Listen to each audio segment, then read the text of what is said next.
Hi, good afternoon. Oh my gosh, it's such a hot day. I'm about to get into the swimming pool, and I thought I'm gonna tell you what the community response is to my moving everything over to my home. First off, when the word got out, because I didn't tell everybody right away, I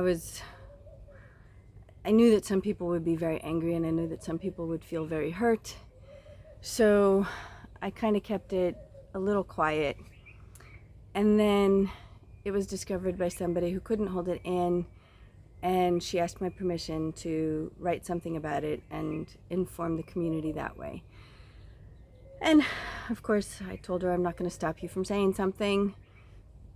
You know, if she wants to say something, she can. People are going to find out anyway. The reaction was one of devastation. People were angry. People were hurt. People were, they were just all gung-ho about, let's go there and we're gonna redo everything, and you know, we're gonna make it the greatest place ever, and you'll see. And there were people who were trying to convince me, don't go, you can't go, don't go. You know, we got to figure out something. You can't just leave it. And, you know, there was a lot of support. And then, of course, there are people who said, well, it was never going to work anyway. But for the most part, people were really, really, really upset. And one of the reasons why I wanted to keep it quiet is because I didn't want to just get up and leave. You know, I just didn't want to leave that. So I just didn't want to leave it at that. I didn't want to, you know, people to feel badly and then, you know, be left in the air. So I waited until there was something that replaced what was. There was a solution so that people wouldn't have to feel so badly. There was a solution.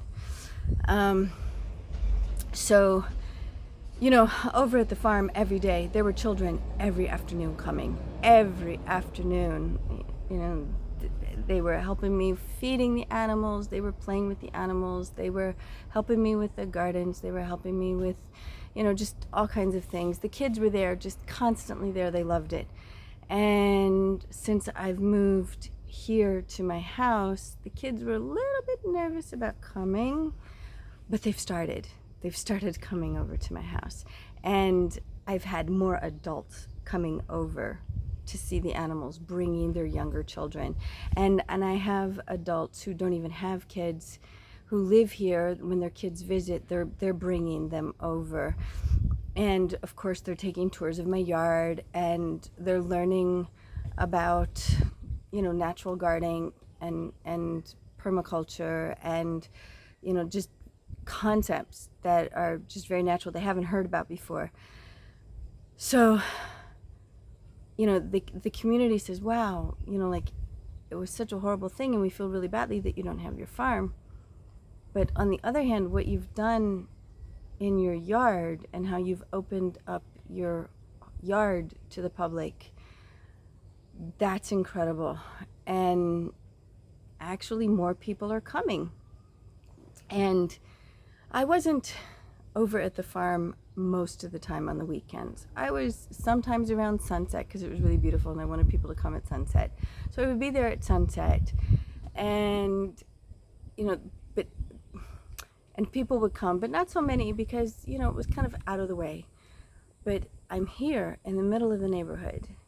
So people are stopping in, even on the weekends, to show their kids the animals, take a look at how the fruit is developing on the trees. They're watching the progress of the corn, and there's a lot more discussion. There's a lot more interaction between the farm and the community now that it has moved back to my house.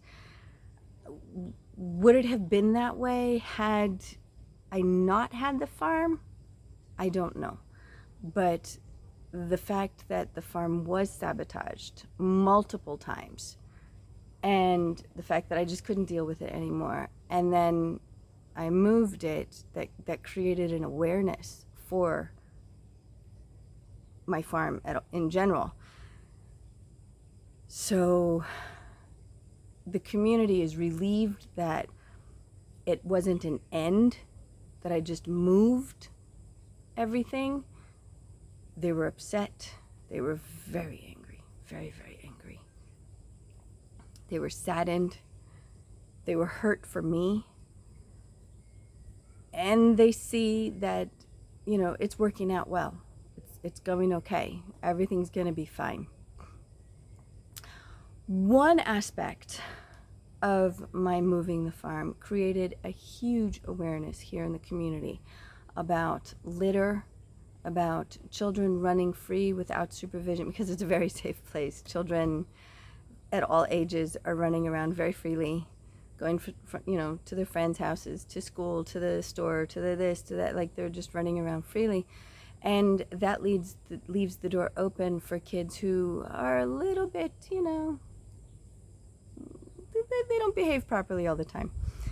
So this whole thing brought an awareness to our community that has to change. Not that the kids run freely, but that the kids need to be educated. The children must be educated on how to treat other people's property, how to treat public property. There has to be more supervision, and the whole concept of litter. I mean, since this broke out, the litter, there's almost no litter on the ground. I mean, none. It's very clean. And it might have something to do with the fact that the kids are staying indoors more, but in the afternoon they're out and they're going to the shops and they're buying their candies but the litter has been taken care of. There's awareness. So on that end, it was a very positive outcome as well. It is sad. But I spoke to the offices here of the city council, the town council, and they told me I don't have to take up my infrastructure, I don't have to remove the building, I don't have to take down the fencing, none of that. They're going to see if somebody else will take it over. And there are a few older women in the community, grandmothers, who are considering taking the area where the farm was and turn it into a market garden that the teenagers operate. So they would manage it, but the teenagers would be the ones to actually do the work and reap the benefits from it. It was something that I had considered, but I've got too much stuff going on, too much other things other than the farm, that just wasn't something that I could do. But these retired grandmothers are seriously considering that, and if they go for it, certainly I'll be there to help them. I'll certainly be a part of it. It just won't be my thing. So in the end, some positive things came out of it. And you can't be angry over positive things happening. And you can't even remain sad when you see the benefits that came out of moving the farm. The circumstances behind moving the farm, awful, hurtful, saddening, upsetting. But the result was the exact opposite of what whoever sabotaged wanted. They wanted me to go away. They wanted me to quit. Yeah, I moved the farm, but I didn't go away. I'm here, and the community is now very much a part of what I'm doing. So, all's well that ends well. Until next time.